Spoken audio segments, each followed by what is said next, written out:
When I first met Claire, I thought she was the most honest person I'd ever known. Her laughter could turn a dull evening into something warm, and her loyalty, to friends, family, everyone, was something I admired. So when she introduced me to her best friend Lila, I didn't think twice. Claire said Lila had a bit of a messy love life, but who was I to judge? We all make mistakes. But one night changed everything. We were at a small dinner gathering, and I went outside to take a call. When I came back, I caught a glimpse of Lila, locked in a passionate kiss with a man who wasn't her boyfriend, Noah. She didn't see me, but Noah did. His eyes widened, panic flashing across his face.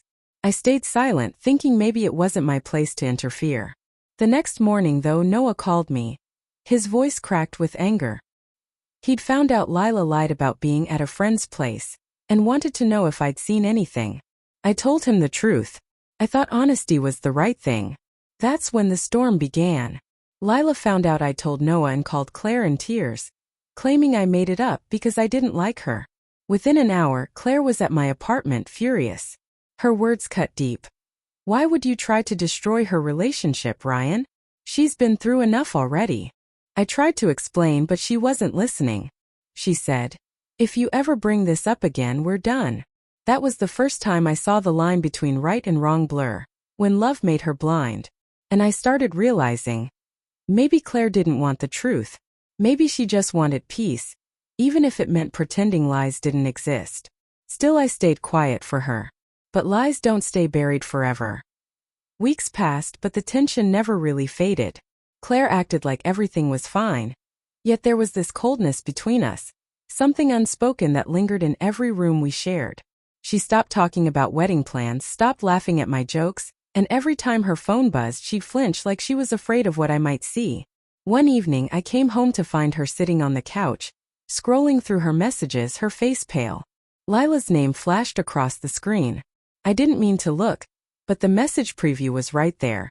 He's going to ruin everything. You have to make him stop. My heart sank.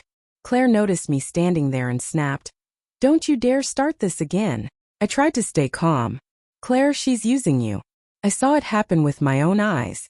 Why are you defending her? She stood up, her hands trembling but her voice sharp. Because she's my friend. You don't get to tear people apart just because you think you know something. That word think broke something inside me. I realized she didn't believe me. Not because she thought I was lying, but because admitting the truth would mean facing what kind of person her friend really was. And Claire's loyalty, it was her weakness. The next day, Noah showed up at my workplace. He told me Lila was now claiming I tried to flirt with her, and that's why I was spreading stories. I was stunned. I told him to check her phone. Proof would be there, but he shook his head and said, she deleted everything. Claire told me you've got a jealousy issue. That night, when I confronted Claire about it, she lost it. I told you to stay out of it, Ryan. If you can't let this go, maybe we shouldn't get married. Her words hit harder than I expected. It wasn't just anger. It was an ultimatum. She was willing to throw away our future to protect a liar. And that's when I decided, if the truth was such a threat to her, then maybe it deserved to come out no matter the cost. I gave Claire one last chance. I told her, I'll stay quiet, if you're absolutely sure she's innocent. But if you ever find out I was right, I don't want your apology. I just want you to remember what you chose to believe. She didn't answer.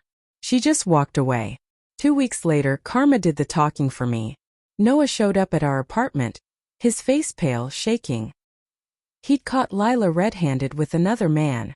This time there were pictures, messages, and witnesses. He looked at me with hollow eyes and whispered, you tried to warn me. That night, Claire came home looking like she'd seen a ghost. Ryan, you were right, she said, voice barely above a whisper.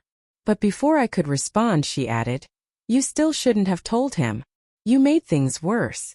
It was unbelievable. Even when faced with undeniable proof, she clung to her loyalty. I realized then that her problem wasn't with truth, it was with accountability. She couldn't bear to be wrong, to admit that her best friend had used her as a shield. I told her, if you think silence makes you noble, then maybe you and Lila aren't so different. That was the last real conversation we had. A week later, I packed my things and left. I didn't make a scene, I didn't announce it. I simply disappeared, the same way trust had disappeared from our relationship long ago. A few months later, I heard through mutual friends that Claire had broken ties with Lila. But by then it didn't matter. The damage had already been done.